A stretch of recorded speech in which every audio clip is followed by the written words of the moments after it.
vas-y. Non, c'était surtout par rapport à l'intervention de Maman Grâce.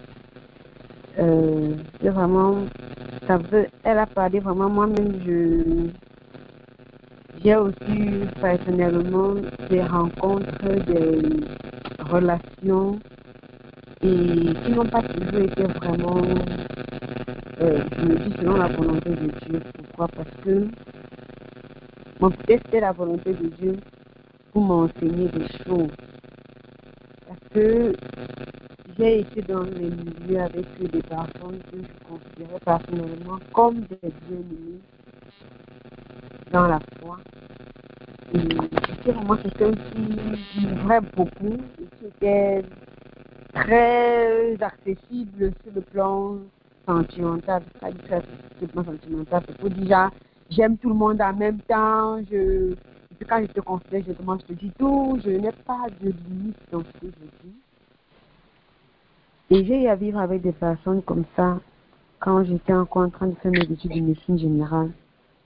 Et les personnes à qui tu sais que non, sont des bien-aimés dans la foi, c'est des frères en Christ, des sœurs, avec qui tu pries, tu dors avec elles dans la même maison, vous vous échangez tout, vous parlez des choses. Mais j'ai été le plus blessée dans ma vie, dans le milieu chrétien. Et c'est des personnes avec qui on a eu à travailler, à fonctionner et tout ça pendant une période. Mais en fin de compte, je me suis rendu compte que ça m'a transformée d'une façon ou d'une autre. Cette proximité-là, ça m'a transformée d'une façon ou d'une autre. Parce que je me suis dit, ah, voilà, tu as donné ta confiance à telle personne, tu as fait ci, ça. Tu aurais aimé peut-être recevoir en retour ce qui n'a pas été le cas. Et non seulement tu n'as pas reçu, donc tu peux ne pas recevoir en retour. Mais la déception vient dans le fait que on ne t'a pas donné ce que tu aurais aimé recevoir. Non, il n'y a pas de souci. Mais en plus de ça, on va encore et on dit des trucs sur toi et tout ça. Vraiment, c'est frustrant, c'est assez frustrant et tout ça. Et étant dans l'optique que non, je veux maintenir la paix avec les autres, je ne veux pas que les gens se sentent mal, je ne veux pas que les gens se sentent blessés et tout ça. J'étais plus dans la réception, quoi. Donc, tout ce qu'on dit, ok, j'accepte. Parce que dans ma tête, c'est quoi? C'est qu'en acceptant, ça va rétablir la paix. Ok, j'accepte. Oh non, Jean, tu as fait ici. Ok, j'accepte. Non, mais Jean, tu as fait ici. Ok, j'accepte. Donc, c'est plus ça. Et à un moment, je te rends compte que bon, tu as accepté, mais finalement, il n'y a pas la paix. Cette paix-là que tu pensais que non, en disant que ok, c'est vrai, j'ai fait. Tu dis que non, parce que c'était pour moi l'objectif, c'était quoi? C'était de maintenir la paix avec les autres. Or, toutes ces choses-là entraînaient en moi cette frustration, j'allais de frustration en frustration, de frustration en frustration. Et c'était pas possible de m'exprimer. Parce que je me disais non, c'est pour maintenir la paix, c'est pour maintenir la paix. Et donc, en fin de compte, je me suis rendu compte que ce caractère-là que j'avais, je pensais que non, je maintenais la paix avec. Ça a cassé quelque chose au fond, sans que je ne me rende compte, quoi. Ça a eu à casser certains trucs cassés. Et c'est bien plus tard, quand il y a des réactions spontanées, des réactions que tu n'as pas eu l'habitude d'avoir, mais qui tout d'un coup viennent, et tu ne sais pas d'où ça vient. Franchement, quand tu t'assois, après tu t'évalues, tu te dis, mais comment j'ai pu faire ça? Comment j'ai pu dire ça? Mais tu as déjà fait le fait, il n'y a pas moyen de revenir en arrière. Tu fais quoi? Tu consommes tout simplement. Et c'est là où j'ai compris que en fait, ces choses avaient influencé d'une certaine façon. Donc, tous ces jours pendant lesquels on priait par rapport aux fruits de l'esprit, aux œuvres de la chair, ces événements-là sont encore revenus. J'ai encore revu ça, ces choses-là que j'ai eu à vivre et qui m'ont frustré. Mais à l'instant T, je n'ai pas eu à réagir, mais ça a laissé des séquelles dans mon cœur que je n'ai pas imaginé. Et c'est bien des mois après avoir quitté cet environnement-là même, j'avais déjà quitté cet environnement-là, que je me suis rendu compte que, en fait, c'était des choses que j'ai accumulées, et qui avaient besoin de sortir. Et donc, pour sortir, maintenant, ça fait comment? Ça fait genre peut-être en train de discuter avec quelqu'un de façon simple. Mais la personne va dire un truc qui m'énerve tout d'un coup et je me fâche, je me mets en colère et basta, je ne parle plus. Tu parles, je ne réponds plus. Donc, ça a transformé ma façon d'être. Tu parles, je ne réponds plus. Tu fais n'importe quoi. Et c'est plus tard que je reviens à moi me dire, ah, mais j'aime, qu'est-ce que tu as fait comme ça? Comment est-ce que tu as réagi? Donc, ça a été vraiment mon combat. Mon combat pendant l'année 2016, 2017, 2018. Ça a été vraiment, je vous assure, vraiment un combat parce que c'était des réactions. Et donc, tout ce temps qu'on repassait encore les œuvres de la chair, ça c'est que, vous savez, quand tout le temps on te dit, tu as fait ce qui n'est pas bien, tout le temps on ne fait que te dire ce que tu as fait qui n'est pas bien, ça te pousse à avoir une façon de te comparer aux autres qui n'est pas forcément ce que tu avais ce caractère depuis la base. Parce qu'à un moment, tu as l'impression que, ah, pourquoi on veut seulement me voir? Moi aussi, avec ça déjà, je ne suis pas la seule à faire ça, mais tel aussi a fait. Vous voyez un peu, non? Vous dites toujours que j'ai fait ça, mais tel aussi peut faire. Donc, tu arrives à un moment où tu commences par comparer tes réactions avec les réactions des autres, comparer tes choses avec les choses des autres et tout ça. Et donc, ça m'a... Quand je revoyais encore l'envie, la jalousie, des choses comme ça, c'est des caractères que j'ai eu à copier ou bien à adopter, qui n'était pas forcément ce qui était au départ, tout simplement pourquoi un certain nombre de frustrations. Et chaque jour, personnellement, mon micro est bien. En tout cas, je vais mettre au parleur, ça serait mieux. Ok, là, c'est bon. C'est pas que c'est les écouteurs, en fait. C'est les écouteurs. J'ai enlevé les écouteurs. Oui, c'est qui dérange.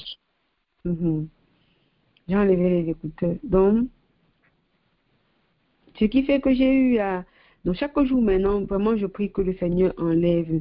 Et c'est vraiment, il me faut... Mon problème maintenant, c'est de travailler la patience. Parce que c'est ça mon problème actuellement. Parce que parfois, tu vois, tu peux te dire, non, j'ai 1 mois, 2 mois, je n'ai pas eu ce genre de réaction spontanée, bizarre. Mais ça revient un jour. Et quand ça revient, ça me foire toute ma journée, peut-être même la semaine carrément. Donc, il n'y a pas cette patience en me disant que non, c'est des choses que j'ai eu à vivre, c'est des choses que j'ai eu à accumuler pendant des années et des années, que je dois aussi comprendre que ça peut aussi prendre des années pour partir. Et dans cette patience-là, il n'y a pas peut-être trop ça. Et ça fait que parfois, j'ai ces réactions-là. Parfois, je m'assois et je dis non, Seigneur, un enfant de Dieu ne doit pas être comme ça. Parfois, tu vas voir quelqu'un faire un truc et sans le savoir, tu commences à te comparer ou bien à... Donc, peut-être on vient te faire une remarque, tout ça. Donc, ça a vraiment eu à modifier mon caractère d'une façon ou d'une autre. Parfois, j'ai ce genre de pic d'irritation non fondée, sans sens et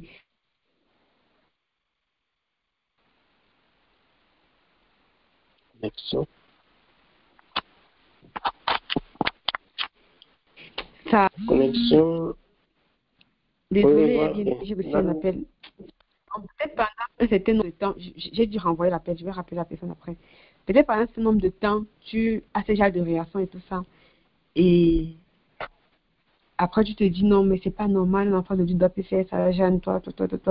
En fait, j'ai compris que c'est des choses que j'ai eu à accumuler. Je ne suis pas entrée vraiment dans les détails, j'ai pris ça de façon tellement superficielle, juste parce que je ne veux pas prendre trop de temps aussi. Parce qu'il y a les moments de prière qu'on va aussi prendre.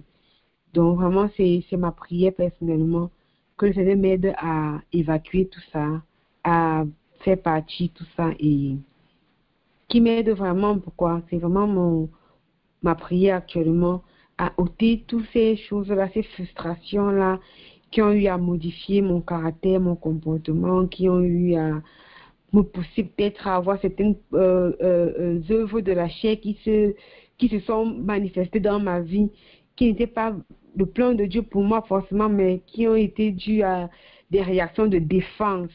C'est comme des réactions de défense et le fait qu'à ce moment-là, je ne parlais pas, ça fait que maintenant, tu es obligé peut-être, donc tu as une façon de réagir, quoi, qui n'est pas, tu as une colère intérieure, c'est que à l'intérieur de toi, quelqu'un fait quelque chose, ça commence à t'énerve à l'intérieur, même si tu ne réagis pas, et bon, du coup, c'est pas bon. Donc vraiment, je comprends, donc c'est vraiment pour dire à la sœur, parce que je comprends un peu vraiment ce qu'elle a eu à dire, parce que moi-même, j'ai eu à traverser dans ces choses-là qui m'ont vraiment frustrée, Donc, c'est un peu ce que je voulais dire avant qu'on ne prenne le moment de la prière. J'espère que vous m'avez écouté parce que vous êtes m'appeler. On a écouté. Amen. Allô, en fait, Oui, oui. allô, vous m'entendez? On t'écoute. Non, en fait, c'est que je voulais ajouter quelque chose avec tout ça parce que, bon, bref, hein, je comprends, mais maman, grâce et tout. Parce que, bon, ayant été quelqu'un de frustré à plusieurs niveaux, et le danger plus tard dans ces situations, ce sur quoi on devrait aussi prier, c'est pour ne pas être une source de frustration pour les autres, parce que quand on a emmagasiné les choses, l'être humain, c'est ça en fait. On renvoie ce qu'on a à l'intérieur de soi. Donc c'est comme ça que ça fonctionne. C'est qu'on renvoie ce qu'on a à l'intérieur de soi. Et le danger, souvent, c'est même sans le vouloir. On pourrait se retrouver soi-même en train de faire subir aux autres les mêmes frustrations qu'on a eu à subir.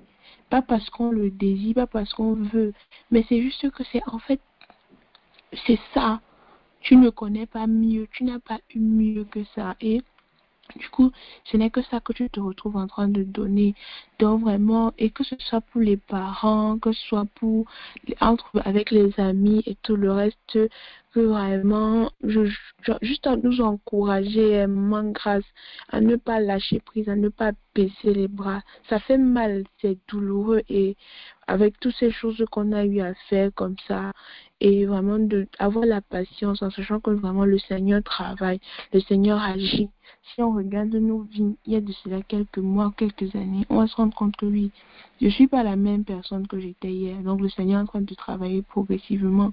On doit aussi avoir de la patience envers nous-mêmes. Je le dis à moi, je le dis à nous tous, envers nous-mêmes, et ne pas trop exiger de soi-même, commencer à s'en vouloir, commencer à culpabiliser, parce que quand on commence à culpabiliser, comme le frère disait dernièrement, c'est Satan qui prend maintenant le contrôle en fait. Chez nous, c'est lui qui commence à nous suggérer les idées que oui, vraiment, toi, tu ne vas pas y arriver. C'est pas la peine. Hey, regarde, tu dis que tu crois en Dieu. Regarde ce que tu fais. Hey, l'enfant de Dieu fait comme ça. Et tout, et tout. Ça fait qu'on entre dans un état de culpabilité. On commence à être fâché pour tout et pour rien. Et tout ça, et Satan se dit, il a eu la victoire.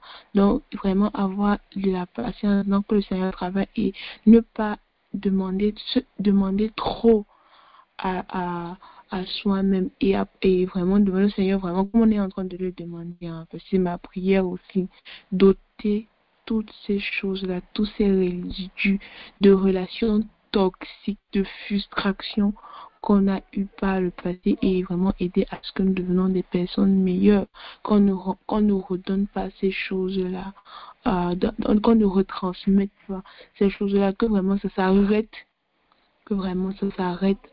à notre niveau, quoi. Vraiment que le Seigneur nous fortifie et qu'il nous soutienne. Amen. Amen.